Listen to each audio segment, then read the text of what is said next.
Hello friends, आज हम लोग जो है क्लासिफिकेशन ऑफ कोलाइड का एक पार्ट हम लोग छोड़े हुए थे पिछले टर्म पे। तो आज हम लोग जो है क्लासिफिकेशन ऑफ कोलाइड में थर्ड पढ़ेंगे एसोसिएटेड कोलाइड के बारे में। एसोसिएटेड कोलाइड के बारे में क्या होता है, एसोसिएटेड कोलाइड कैसे बनता है, इन सभी चीज़ों को हम लोग जो है यहाँ पे ऑब्जर्व करेंगे। जैसा कि हमने इमल्सन में आपको शुरुआत में ही बता दिया था, इमल्सन में कैसे कोलाइड बनता है, एसोसिएटेड कोलाइड, इसकी जानकारी हमने दिया था। लेकिन कुछ चीज़ों को हम लोग लेकर चलेंगे और कुछ स्पेसिफिक पॉइंट भी आपको आज बताएंगे कि एसोसिएटेड कोलाइड में स्पेसिफिक पॉइंट क्या क्या चीज़ें हैं, उनके बारे में भी चर्चा किया जाएगा। तो पहले आइए देखते हैं हम लोग एसोसिएटेड कोलाइड। एसोसिएटेड कोलाइड की बात करते हैं। एसोसिएटेड कोलाइड का दूसरा भी नाम होता है मेसेल्स। एसोसिएटेड कोलाइड का दूसरा भी नाम होता है मेसेल्स होता है। तो आप जानते हैं, पहले कुछ चीजें जानते रहिए कि जो इसका एग्जाम्पल होता है इस तरह का, वो सोप और डिटर्जेंट इसमें आ जाते हैं। सोप एंड डिटर्जेंट इस तरह की प्रॉपर्टी शो करेंगे, यानी एसोसिएटेड कोलाइड का फॉर्मेशन करेंगे। सोप और डिटर्जेंट जो है एसोसिएटेड कोलाइड का फॉर्मेशन करेंगे, ये ध्यान रखिएगा भैया। और हम लोग जो है अब एक एग्जाम्पल लेते हैं, जो कॉमन एग्जाम्पल आपने पढ़ा होगा, अगर आपको याद हो कि आपने पढ़ा है सोडियम स्टीयरेट। सोप की बात करें, C17 H35 COO Na, ये आपका soap, sodium stearate. Sodium stearate की अगर हम लोग बात करते हैं, इसको जब आप वाटर में डिजॉल्व करते हैं, तो ये अपने आयनों में टूटता है।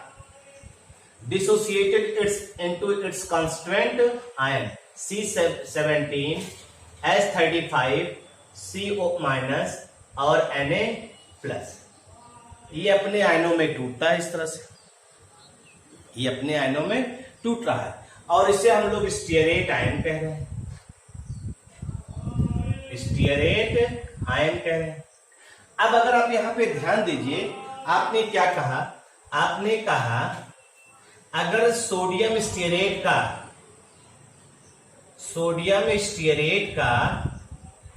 कंसंट्रेशन लो है, ध्यान दीजिएगा, कंसंट्रेशन लो है इन वाटर, तो ये बिहेवियर कैसा शो करेगा? इट बिहेव्स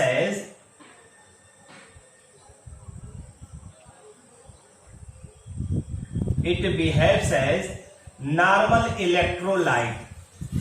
यानी इलेक्ट्रोलाइट का मतलब जिसको पानी में डिजॉल्व किया आपने, वो अपने आयनों में टूट गया। अगर इसका कंसंट्रेशन लो है, किसका?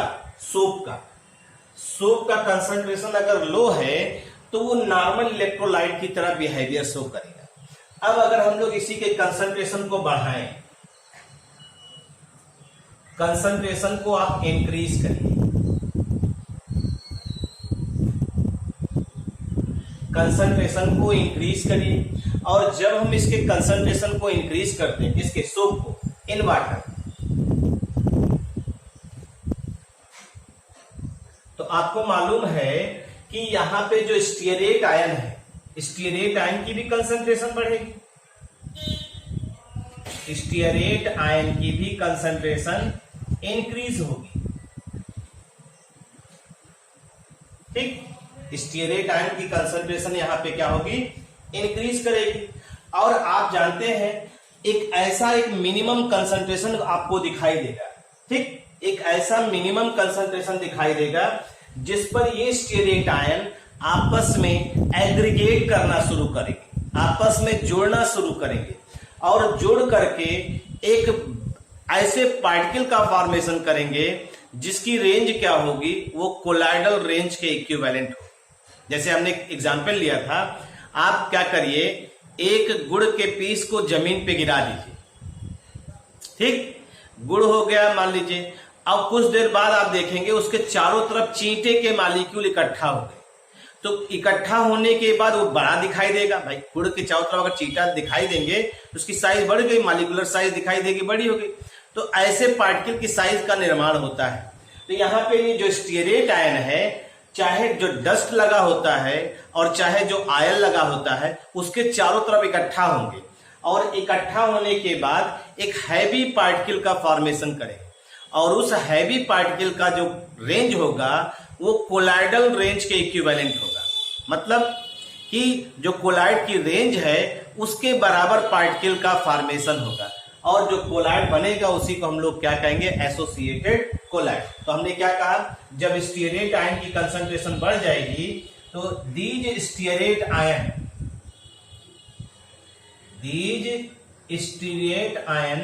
एसोसिएटेड टुगेदर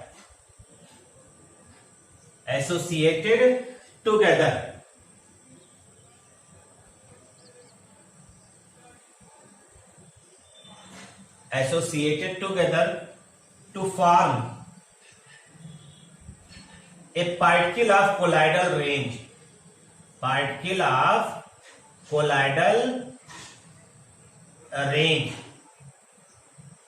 एक ऐसे पार्टिकल का फॉर्मेशन करेंगे जिसकी रेंज क्या होगी, कोलाइड की रेंज के इक्विवेलेंट होगा, पार्टिकल ऑफ कोलाइडल रेंज। ऐसे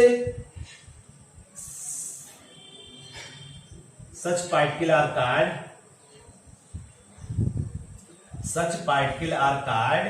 ऐसे पार्टिकल को ही आप क्या कह रहे हैं, एसोसिएटेड कोलाइड।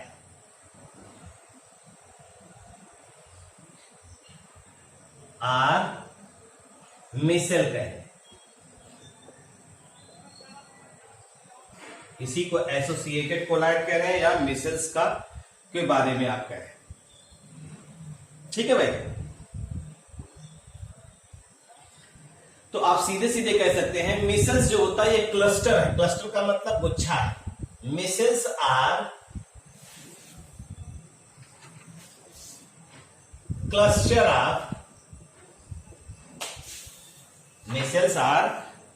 ऑफ किस चीज का क्लस्टर है भाई, aggregated particle,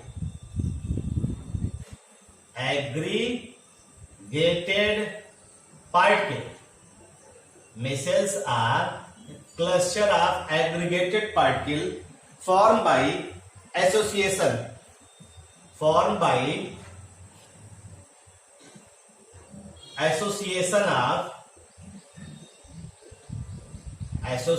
of ions in solution।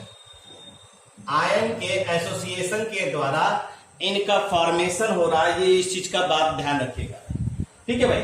तो आपने क्या कहा, मिसेल्स आर क्लस्टर है मिसेल्स, और मिसेल्स अगर क्लस्टर के फॉर्म में यानी गुच्छा है किस चीज का, एग्रीगेटेड पार्टिकल, जो पार्टिकल एग्रीगेट कर रहे हैं। अभी जुड़ते हुए भी दिखाएंगे, अभी इसको समझने का प्रयास करिए।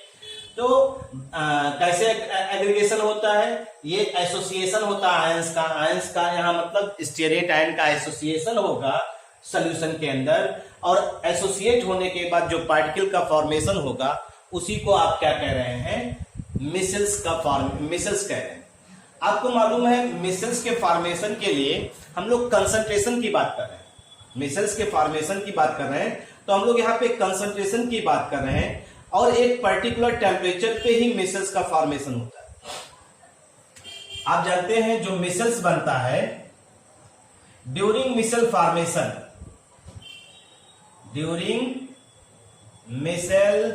फॉर्मेशन लगभग 100 मॉलिक्यूल, 100 या उससे ज्यादा 100 मॉलिक्यूल कम से कम होते हैं वहां पे। मिसेल कंटेन्स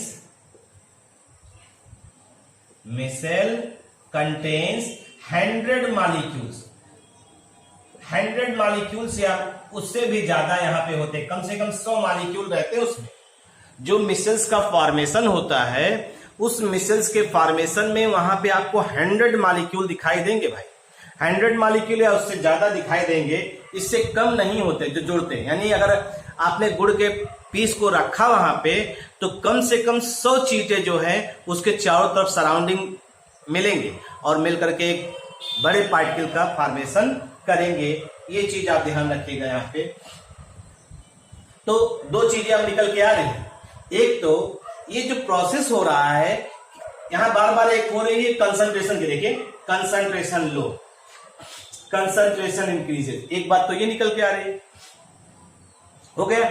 और दूसरा ये जो प्रोसेस हो रहा है किसी एक पर्टिकुलर टेम्परेचर पे हो रहा है, यानी यहां दो बातें निकल के आ रही हैं, एक कंसंट्रेशन से रिलेटेड और एक निकल के आ रही है कि आखिर जो रिएक्शन हो रहा है किस टेम्परेचर पे हो रहा है। ठीक है, यानी जो मिसेल्स का फॉर्मेशन हो रहा है वो किसी एक पर्टिकुलर टेम्परेचर पे हो रहा होगा और साथ ही साथ किसी एक मिनिमम कंसंट्रेशन पे हो रहा होगा। तो इन दोनों बातों को आइए हम लोग चर्चा करते हैं और समझने का प्रयास करते हैं। आपको मालूम है ये जो मिसेल्स का फॉर्मेशन होता है एक पर्टिकुलर टेम्परेचर के एबव होता है, उसे हम लोग कहते हैं Krafft temperature. Krafft temperature TK Krafft temperature कहते हैं। यानी मिसेल्स का जो फॉर्मेशन होता है takes place above a particular temperature. Micelles formation जो है, micelles formation takes place at a particular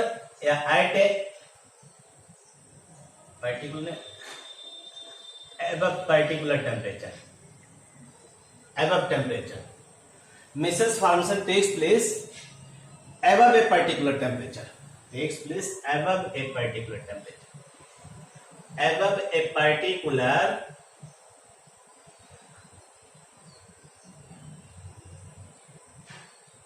temperature called Krafft temperature, called Krafft temperature. यानी मिसेल्स का फॉर्मेशन एक पर्टिकुलर टेम्परेचर पे क्या एबव होगा और उसी को हम लोग क्या कहते हैं, क्राफ्ट टेम्परेचर। एक बात तो ये हुई, ठीक। और दूसरी एक टर्म आता है CMC, critical micellization concentration, critical micellization CMC से पढ़ेंगे। इसका भी खूब यूज करता है हम लोग को, ध्यान रखिएगा। CMC तो आप कहते हैं जो CMC की बात कर रहे हैं तो पहले तो आप जान लीजिए CMC जो सोप के लिए होता है, CMC फॉर सोप, वो होता है 10⁻⁻4 to 10⁻⁻3 मोल पर लीटर। यानी एक मिनिमम कंसंट्रेशन है जिसके एबव मिसेल्स का फॉर्मेशन होगा, उसके बिलो रहेंगे तो वो इलेक्ट्रोलाइट की तरह बिहेवियर शो करेगा। यानी आप सीधे सीधे कह सकते हैं the minimum concentration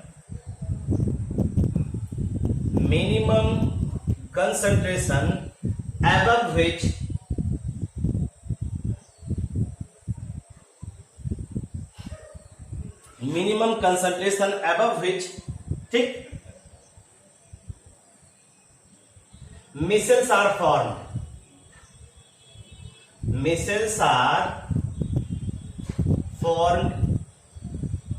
called CMC की बात करते हैं। जो मिसेल्स का फॉर्मेशन हो रहा है एक मिनिमम कंसंट्रेशन पे, उसे आपने नाम क्या दिया, CMC। और आप जानते हैं डिफरेंट सोप्स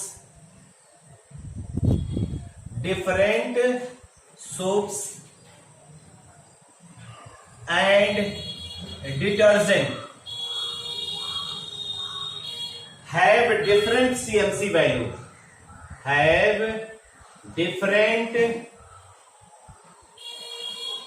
CMC वैल्यू। जो CMC की वैल्यू होती है वो अलग अलग होती है, ध्यान रखिएगा। Different soaps and different detergents have different CMC की वैल्यू होती है, इनकी ध्यान रखिएगा।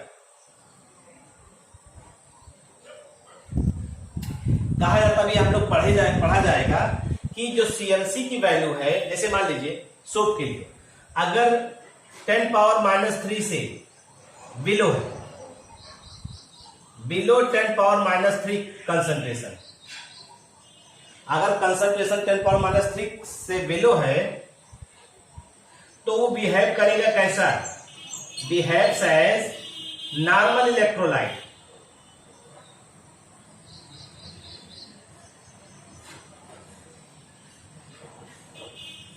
ठीक है भाई, यानी अगर कंसंट्रेशन सोप का जो है 10⁻³ से कम है तो नॉर्मल इलेक्ट्रोलाइट के, और इसके एबव जाने पर, एबव मिसेल्स का फॉर्मेशन होगा।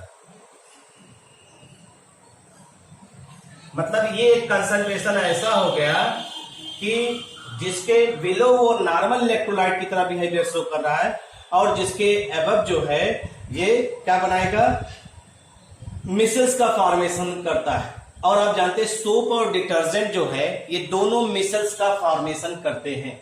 सोप और डिटर्जेंट दोनों मिसेल्स के फॉर्मेशन की बात यहां करते हैं, जिसको हम लोग नॉर्मली ऑब्जर्व करेंगे और जिसके बारे में चर्चा करेंगे अब चल के।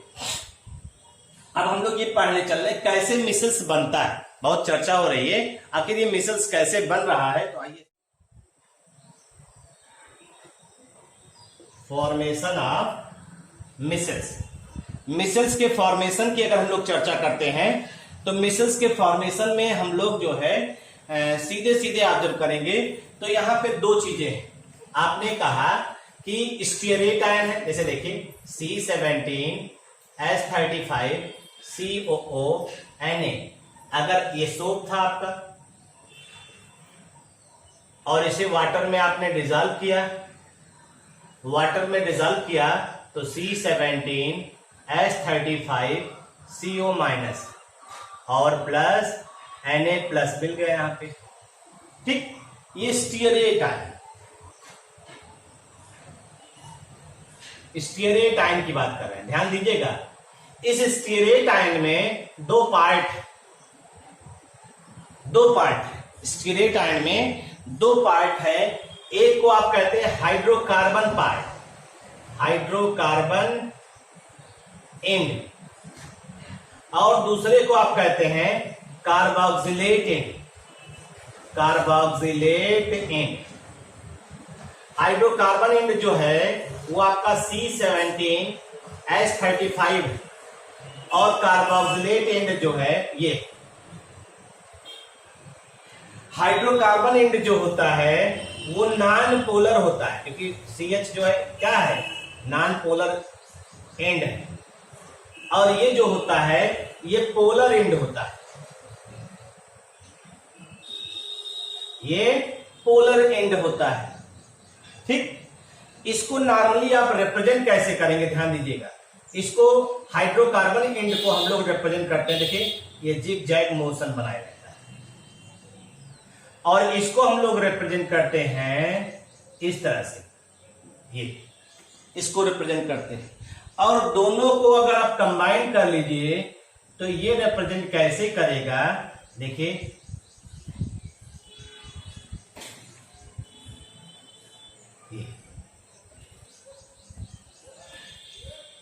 ये हो गया, ये आपका हाइड्रोकार्बन पार्ट हो गया, हाइड्रोकार्बन पार्ट एंड एक हो गया, और ये C17H35 को रिप्रेजेंट कर रहा है। और ये वाला एंड जो है ये आप किसको रिप्रेजेंट कर रहे हैं, COO- को रिप्रेजेंट कर रहे हैं। अब मिसेल्स के फॉर्मेशन की बात हम लोग करने चल रहे हैं, तो इसको देखिए, ये दो पार्ट से मिलकर बना हुआ है। ये दो पार्ट हमने लिया, और दो पार्ट के आधार पे अब देखिए, आपने कहा कि hydrocarbon and non polar and, और यहां पे हम लोग पोलर एंड की बात कर रहे हैं। तो पोलर एंड जो होता है, आपने एक थियरी पढ़ी होगी, लाइक डिजॉल्व लाइक, आपने एक थियरी पढ़ी है, लाइक डिजॉल्व लाइक, पढ़ा है होगा। लाइक डिजॉल्व लाइक, यानी पोलर वाला पोलर को अट्रैक्ट करेगा और नॉन पोलर वाला नॉन पोलर को अट्रैक्ट करेगा। इसी चीज को हम लोग यहां पे ऑब्जर्व करेंगे भाई। तो हमने चूंकि हम लोग यहाँ पे मिसल्स के फॉर्मेशन की बात कर रहे हैं तो मिसल्स पढ़ेंगे, और हमने आपसे बताया था मिसल्स के बाद आप क्लींजिंग एक्शन आप सोक कर सकते हैं और फिर उसी में आप ऐड क्या कर सकते हैं, प्रिपरेशन ऑफ इमल्सन। तो हमने इन 3 को पढ़ा हुआ था।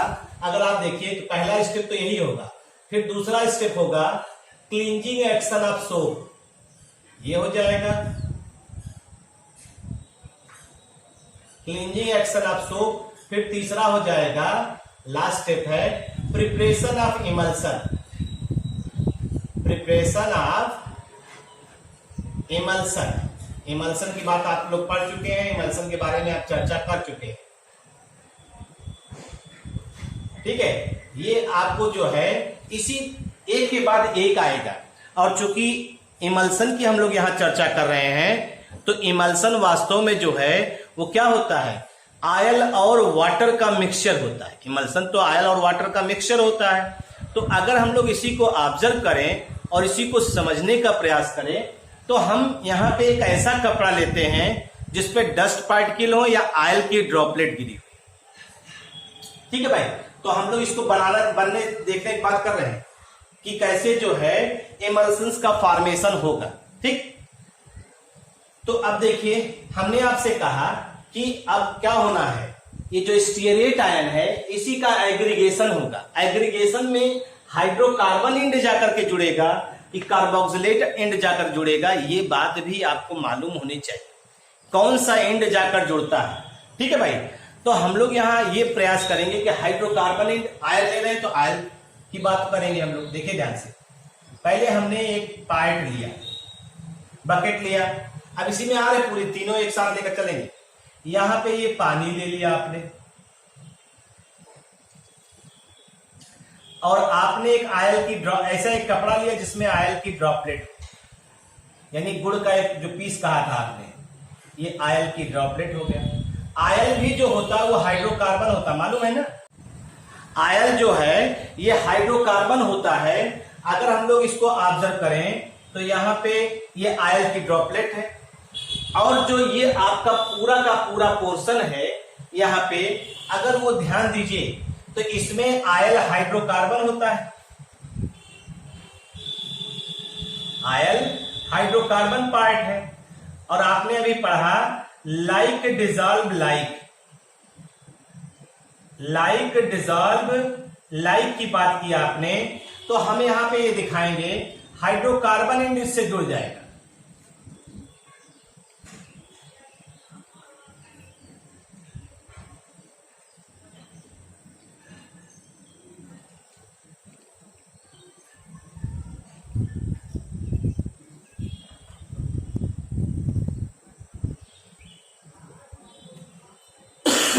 ये आपका देखिए ये पूरा का पूरा पार्टिकल जो है ये मिसेल्स बन गया, मिसेल्स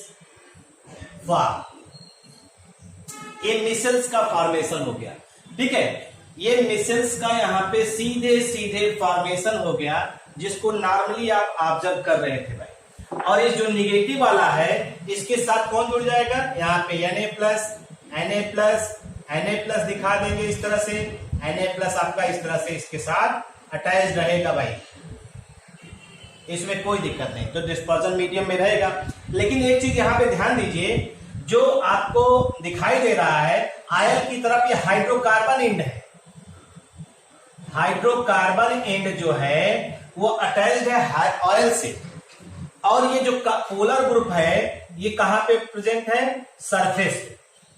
पोलर ग्रुप जो है वाटर की सरफेस के साथ इंटरेक्ट कर रहा है, तो पोलर ग्रुप जो है ये आपका आउटसाइड है, और हाइड्रोकार्बन जो है इंटीरियर ग्रुप, इंटीरियर पार्ट है। तो आपको मालूम है इनके नेचर पे भी हम लोग मिसेल्स के नेचर को क्राइटेरिया मतलब कैटेगराइज करते हैं, इनके नेचर के आधार पे ही मिसेल्स के नेचर को डिसाइड भी करते हैं और बताते भी हैं।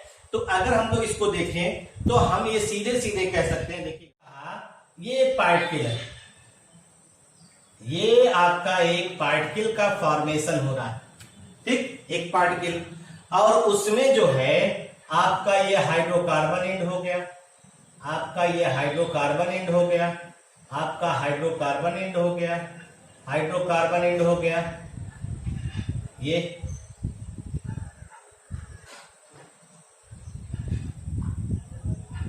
ठीक है, ये आपका हाइड्रोकार्बन है और इसके सरफेस पे कौन मॉलिक्यूल रहेगा? CO minus, CO minus, CO minus, COO minus, COO minus और COO माइनस, COO माइनस, इस तरह से मॉलिक्यूल रहेंगे। ठीक है भाई, और ये आपका जो है पोलर हेड हो गया, ये बाहर की तरफ जो सरफेस पे दिखाई दे रहा ये पोलर हेड हो गया। ठीक, पोलर हेड होगा बाहर की तरफ, यानी वाटर मॉलिक्यूल से इंटरेक्ट होगा। और नॉन पोलर टेल जो है, ये नॉन पोलर टेल है या हेड कह लीजिए, टेल का एक चूंकि पोलर हेड कह रहे हैं ना, ये टेल है, ये कहां जाकर के अटैच हुआ है? Interior parts. ठीक,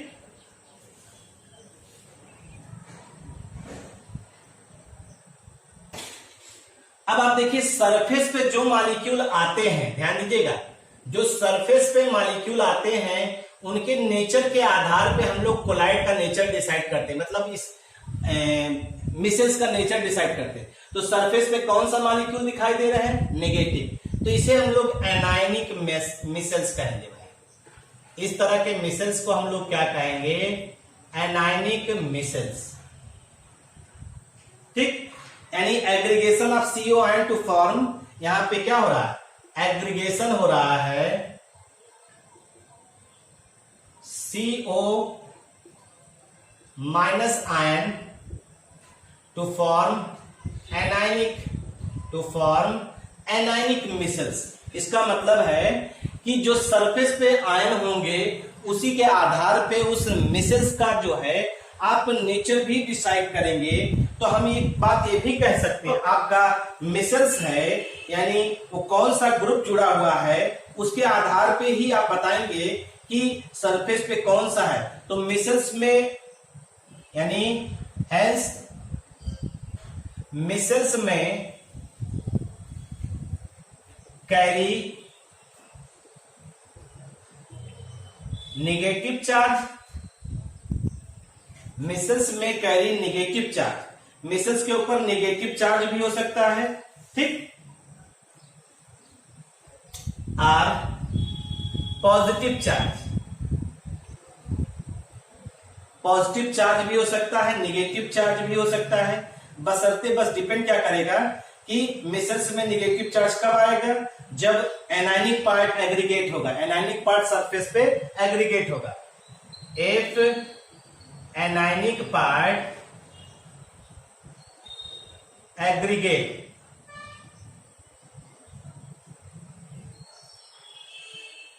और यहां पे इफ पॉजिटिव चार्ज एग्रीगेट,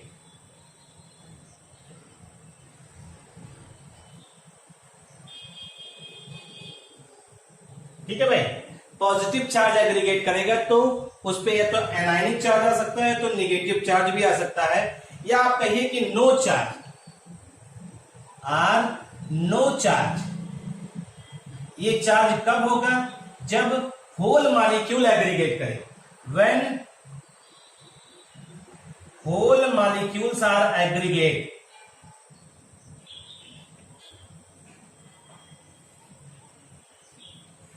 जब पूरा का पूरा मॉलिक्यूल एग्रीगेट करेगा तो आप जो मिसेल्स बनेगा उस पर कोई भी चार्ज नहीं होगा, ये ध्यान रखिएगा भाई।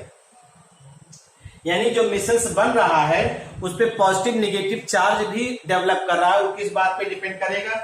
उसी बात पे डिपेंड करेगा कि चार्ज कैसा है या किस तरह का फॉर्मेशन हो रहा है।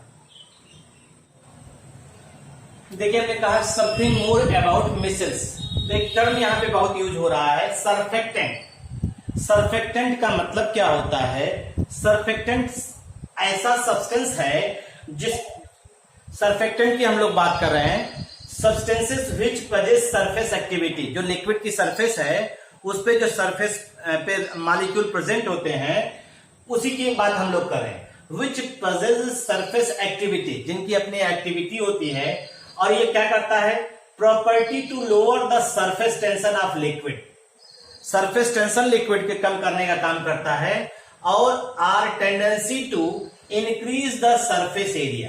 ये सरफेस एरिया को भी बढ़ाने का क्या काम करता है, जो लिक्विड की सरफेस उसके एयर एरिया को बढ़ाने का काम करता है। जैसे देखिए कहा जा रहा है जितना lesser the CMC of surfactant, surface के मॉलिक्यूल का क्रिटिकल मिसलाइजेशन कंसंट्रेशन जितना कम होगा उसकी एक्टिविटी उतनी ही ज्यादा हो, इसकी सरफेक्टेंट की, और उसकी डिटर्जेंसी का मतलब उसका क्लीनिंग एक्शन आप सोप भी उतना ही ज्यादा होगा। यानी कहने का मतलब है सरफेक्टेंट की जो एक्टिविटी है वो इस बात पे डिपेंड कर रही है सीएमसी कम है कि नहीं। अगर सीएमसी ज्यादा है तो उसकी एक्टिविटी सरफेक्टेंट यानी सरफेस के मॉलिक्यूल की एक्टिविटी अपने आप क्या हो जाएगी, रिड्यूस हो जाएगी। तो ये आपका एक हुआ। दूसरी बात देखिए, हम लोग कह रहे हैं जो आपका सीएमसी का फॉर्मेशन हो रहा है, सीएमसी यानी क्रिटिकल मिसलाइजेशन की बात कर रहे हैं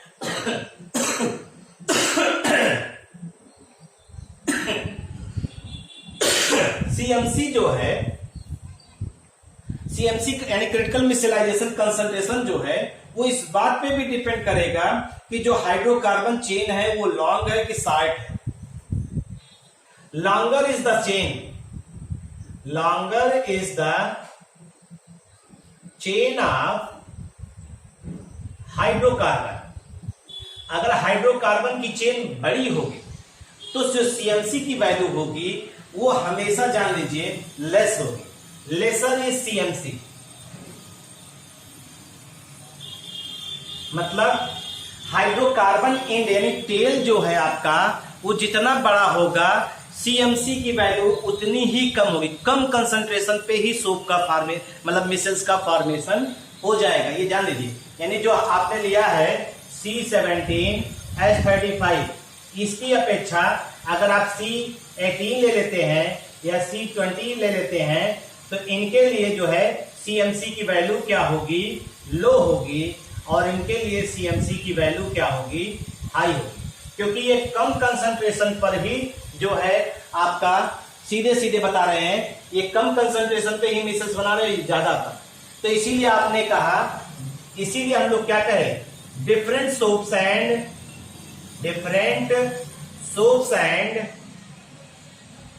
detergent have different CMC value. Different CMC value का कारण यह भी है भाई हाइड्रोकार्बन चेंज हो रहा है तो सीएमसी की वैल्यू भी क्या हो रही है, चेंज हो रही है, ये ध्यान रखिएगा, ठीक। और जो मिसल्स इसमें बनता है, ठीक है, जो सोप या डिटर्जेंट के द्वारा मिसल्स बनता है वो मिसल्स आपका क्या होता है, आयनिक मिसल्स होता है, आयनिक मिसल्स होता है, और जिसमें आपका जो है क्या रहता है, जो हाइड्रोकार्बन एंड है वो इंटीरियर पार्ट है, और जो आपका पोलर ग्रुप होगा वो सरफेस पे होगा, ठीक है भाई। सोप या डिटर्जेंट के द्वारा जो मिसल्स बनता है यहाँ पे वो कैसा रहता है, आयनिक, क्योंकि हमेशा सरफेस पे कौन आएगा, सरफेस पे हमेशा मॉलिक्यूल कौन सा आएगा, पोलर ग्रुप आएगा। पोलर ग्रुप जो होगा वो सरफेस पे एग्रीगेट करेगा, और सरफेस पे पोलर ग्रुप यानी आयन एग्रीगेट करेगा, और जब आयन एग्रीगेट करेगा तो वो हमेशा मिसल्स जो बनेगा वो कैसा रहेगा, आयनिक रहेगा, ये ध्यान रखिएगा। कुछ इसका ग्राफ भी आपको दिखाते हैं सिंपल सा। जैसे हम लोग कह रहे हैं कि अगर हम लोग सीएमसी की बात कर रहे हैं तो एक ग्राफ दिखा रहे हैं आपको, कई ग्राफ है इसमें, एक करके दिखा देते हैं। पहले जैसे हमने लिया सीएमसी और यहां कप्पा ले लिया, इनके बीच में ग्राफ प्लॉट कर रहे हैं, तो कंडक्टिविटी की अगर हम लोग बात कर रहे हैं, ठीक है भाई, तो कंडक्टिविटी में कहा जा रहा है कि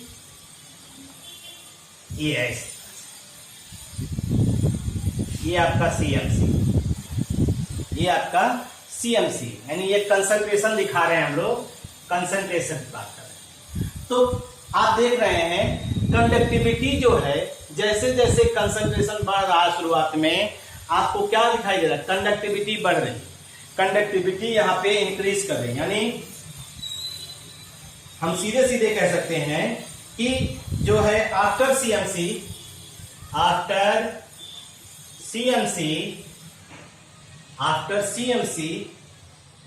the rate of increase of conductivity is slow. The rate of increase of conductivity is slow. ठीक है भाई, rate of increase of conductivity is slow. ठीक, देन द रेट एट विच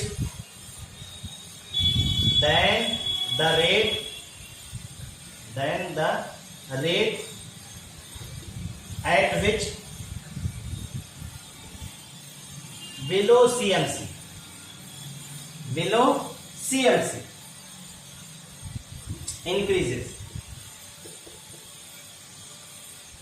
तो कंडक्टिविटी आप जानते हैं पर क्यूबिक सेंटीमीटर में जो पार्टिकल की संख्या होती है वही कंडक्टिविटी बताता है. तो शुरुआत में मॉलिक्यूल को एग्रीगेट करना है, तो पास पास आएंगे मॉलिक्यूल, एक जगह इकट्ठा होंगे. तो इकट्ठा होंगे तो वहां पे मॉलिक्यूल की संख्या क्या हो रही है, बढ़ रही है. और यहां पे आने के बाद अब आप देखिए मॉलिक्यूल एग्रीगेट कर लिए. इस पॉइंट पे मॉलिक्यूल क्या कर लिए, एग्रीगेट कर लिए. और जब एग्रीगेट कर लिए तो अब मॉलिक्यूल की संख्या यहां पे क्या हो जाएगी, कम हो जाएगी. एग्रीगेट करने के बाद वो एक सिंगल मॉलिक्यूल हो गए ना भाई, सिंगल मॉलिक्यूल हो गए. और जब सिंगल मॉलिक्यूल हो गए तो नंबर ऑफ मॉलिक्यूल्स की संख्या कम हो गई. और जब नंबर ऑफ मॉलिक्यूल की संख्या कम हो गई तो आपकी कंडक्टिविटी देखिए, कप्पा की वैल्यू जैसे जिस रेट से बढ़ रहा था उस रेट से ये बढ़ नहीं रहा है.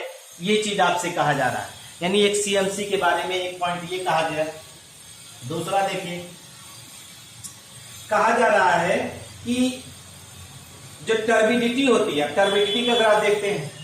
टर्बिडिटी का ग्राफ, टर्बिडिटी बुदबुदाहट जिसे हम लोग कहते हैं. ठीक है भाई, टर्बिडिटी और यहां सीएमसी की बात कर रहे हैं. तो टर्बिडिटी भी जो है वो चेंज होती है. देखिए टर्बिडिटी लगभग आए कांस्टेंट 3. ये तो यहां पे क्या कह रहे हैं, टर्बिडिटी की वैल्यू जो है आफ्टर सर्टेन कंसंट्रेशन, यहां पर कांस्टेंट है. मॉलिक्यूल एग्रीगेट कर रहे हैं एक मिनिमम कंसंट्रेशन पे. जब मॉलिक्यूल एग्रीगेट कर लिए तो यहां पर अब सिंगल मॉलिक्यूल बन गए. ठीक, अब आप कंसंट्रेशन को बढ़ा रहे हैं, नंबर ऑफ आयंस की संख्या अब क्या हो रही है, जैसे ही कंसंट्रेशन बढ़ाएंगे और भी सोप मिलाएंगे, आयन की संख्या बढ़ेगी. और आयन की संख्या बढ़ेगी, उनकी रैंडम मोशन बढ़ेगी.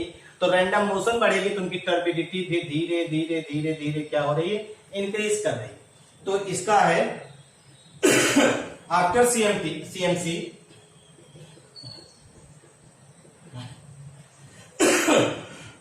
sorry, the rate of increase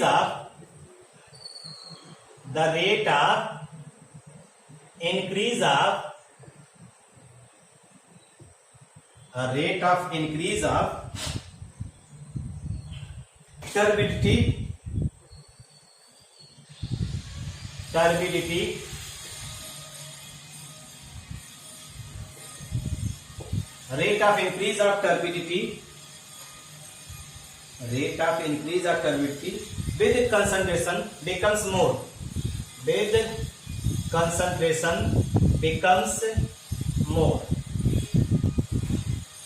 concentration के हिसाब से ये बढ़ते ही जाएंगे. ठीक, तीसरा देखिए सरफेस टेंशन की बात कर रहे हैं. सरफेस टेंशन का ले लेते हैं. अगर हम लोग सरफेस टेंशन की बात करें तो हमने आपसे बताया ना, सरफेस टेंशन ये इस तरह से जो है डिक्रीज कर रहा है. ये सरफेस टेंशन और सीएमसी के बीच में ग्राफ प्लॉट कर रहे हैं. ये आपका सीएमसी हो गया और ये आपका कंसंट्रेशन का ग्राफ हो गया, ये सरफेस टेंशन हो गया. तो देख रहे हैं सरफेस टेंशन जो है वो डिक्रीज कर रहा है जैसे जैसे सीएमसी. अभी सरफेक्टेंट की बात हो रही थी, सरफेक्टेंट की वैल्यू जो है आप इंक्रीज कर रहे हैं. तो यहां पर भी है the surface tension of solution shows a sharp decrease. The surface tension of solution shows a sharp decrease with या आफ्टर सीएमसी कर लीजिए, सीएमसी दिया है, आफ्टर सीएमसी, सीएमसी के बाद ये सिचुएशन आप ऑब्जर्व कर रहे हैं। ठीक है भाई। और अगर हम लोग ऑस्मोटिक प्रेशर से रिलेटेड ग्राफ दिखा दें, ऑस्मोटिक प्रेशर और सीएमसी के बीच में ग्राफ प्लॉट कर दें, तो देखिए सीएमसी ऑस्मोटिक प्रेशर, तो ये ऐसे दिखाई देगा। पहले शुरुआत में बढ़ेगा, नंबर ऑफ मॉलिक्यूल्स बढ़ेंगे, फिर नंबर ऑफ मॉलिक्यूल्स क्या होंगे, कम होंगे, और फिर ये इस तरह से जो है बहुत स्लो बढ़ने हुए दिखाई देगा। ये इसे हम लोग क्या कहेंगे, सीएमसी, ये ऑस्मोटिक प्रेशर। तो आप कह रहे हैं आफ्टर सीएम, आपसे ये कहा जा रहा है कि जैसे सीएमसी की बात कर रहे हैं, सीएमसी पे देखिए बार बार आपको हम बार बार कह रहे हैं, सीएमसी पे मॉलिक्यूल एग्रीगेट हो रहे हैं, सीएमसी पे मॉलिक्यूल एग्रीगेट हो रहे हैं, सीएमसी पे मॉलिक्यूल एग्रीगेट हो रहे हैं। तो मॉलिक्यूल एग्रीगेट कर रहे हैं, तो अगर यहाँ पे मॉलिक्यूल एग्रीगेट कर रहे हैं तो उससे क्या होगा, नंबर ऑफ पार्टिकल डिक्रीज करेंगे, और इसका मतलब है कोलिगेटिव प्रॉपर्टी जो होती है वो क्या करती है, डिक्रीज करती है। तो इसीलिए आप देखिए 10 so a slower rate of increase, इसीलिए स्लोअर रेट ऑफ इंक्रीज दिखाई दे रहा है then the rate at which they increase below CMC. Below CMC पे आप देखिए ओपी कैसे बढ़ रहा है, ये कर्व बन रहा है, यहाँ पे देख रहे हैं। और उसके बाद एबव सीएमसी ये जो है आपको धीरे से बहुत माइन्यूट जो है आपको बढ़ता हुआ दिखाई दे रहा है। इसका मतलब है कि इसके बाद एग्रीगेट करने के बाद पार्टिकल की संख्या कम हो गई, और जब पार्टिकल की संख्या कम हो गई तो ऑस्मोटिक जो है कोलिगेटिव प्रॉपर्टी डिक्रीज करेगा, और इस वजह से ये चीजें आपकी कम हो रही। ये कुछ ग्राफ हैं जिन ग्राफ को आप देखिएगा, और इन ग्राफ की सहायता से हम लोग कुछ एक बातों को जो है इस तरह से डील करते हैं। तो हम कुछ एक क्वेश्चंस लेने चल रहे हैं। एक कैटलिस्ट, पहला alter the reaction mechanism, alter the reaction mechanism, ध्यान दीजिएगा। दूसरा decrease the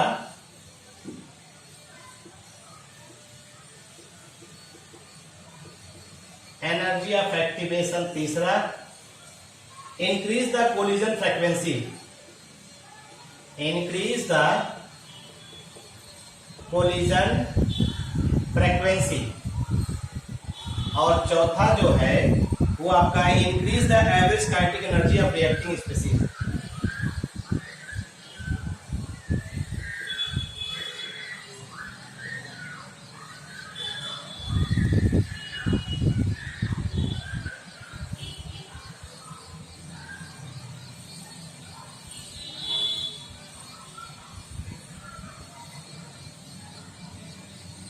average kinetic energy of reaction species.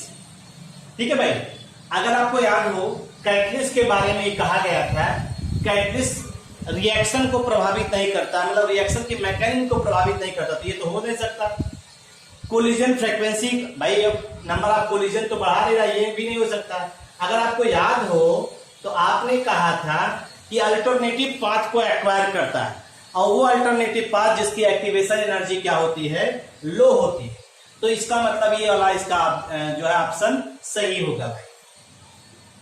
पहला हमने आपको दे दिया और उसको समझ गए हैं। मिल्क एग्जाम्पल किसका है, ठीक। The correct statement is in A reaction catalyst changes, यहां भरना है आपको। क्या भरा जाएगा इसमें, देखिए पहला ऑप्शन है फिजिकली,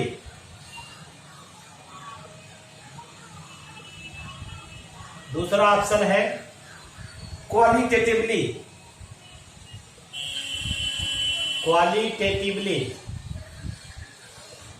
तीसरा ऑप्शन है क्वांटिटेटिवली, क्वांटिटेटिवली, और चौथा ऑप्शन है केमिकली। ये सब आप चाहे तो चैट ग्रुप में, चैट बॉक्स में डाल दीजिएगा कौन कौन सा ऑप्शन सही है। ठीक है भाई, आपको समझने का प्रयास करना है यहाँ पे। Which is an emulsion, which is an emulsion, इनमें से इमल्सन कौन है? पहला बूट पॉलिश, ये आपके चेक भी हो जाना कि आप कितना पढ़े हुए हैं। लिपस्टिक, लिपस्टिक का इस्तेमाल आप बहुत करना है, आपको भविष्य में भी मिलेगा मौका, अभी तो कर ही रहे होंगे। शैम्पू, और ये चौथा है all of these, all of these. ये जो है आपका पांचवा question, colloidal solution used in treatment of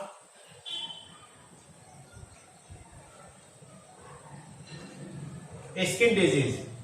पहला कोलाइडल सल्फर है, कोलाइडल सल्फर है। दूसरा कोलाइडल सिल्वर है। तीसरा गोल्ड है और एंटीमनी के क्वेश्चन, बहुत से क्वेश्चन आपके लिए हमने इकट्ठा किया है। 7 whipped cream is an example of, whipped cream जो है ये एग्जाम्पल है आपका किसका किसका, देखिए डिस्पर्स फेज दिया है, फेज और डिस्पर्जन मीडियम दिया है यहाँ पे, और कंपोजिशन अलग अलग दिया है। पहला लिक्विड गैस,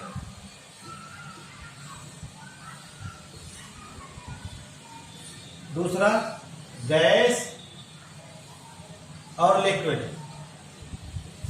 ये क्लासिफिकेशन में आप पा जाएंगे भाई, बता रहे हैं आपको, इतना हिंट कर देते हैं। लिक्विड लिक्विड, लिक्विड लिक्विड और solid liquid, solid liquid. Question number 8 देखिए, क्लोरोफिल, दूसरा एग व्हाइट, तीसरा ruby glass,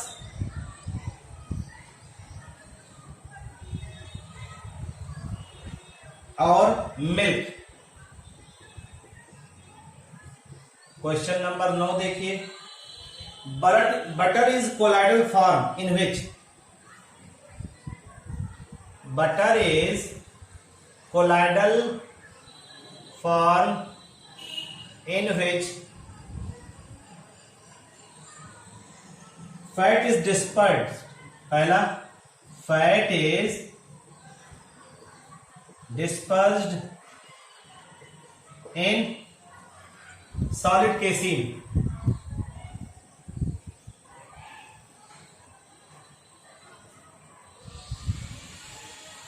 fat globules are dispersed in water,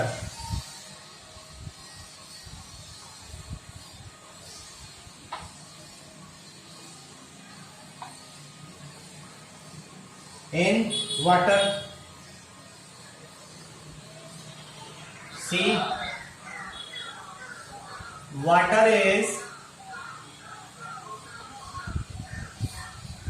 dispersed in, water is dispersed in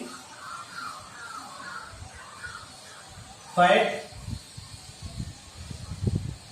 और ये है suspension of casein is in water, suspension of casein in water.